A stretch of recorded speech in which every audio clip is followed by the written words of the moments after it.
So I'm choosing to do prompt number 1 for this week's video, and the assessment tool that I chose is the ACL, so the ALIV Cognitive Levels Assessment Tool. And I chose this because it's standardized, and so it has a lot of good research to back up the effectiveness of it. And it's also a really good tool for patients who have been diagnosed with dementia.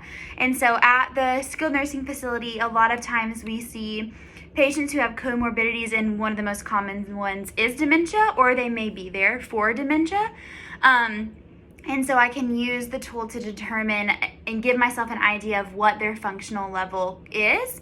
And I felt confident administering this assessment. After I learned how to do the stitches myself, the last one is really tricky. Still not even sure if I can do it by myself. But it was trickier than I imagined, just because it was my first time actually administering the ACL to a patient who had real cognitive deficits, because I've only practiced on people who don't have those cognitive deficits. So learning how it would actually be with a patient who has that diagnosis was really interesting and challenging all at the same time.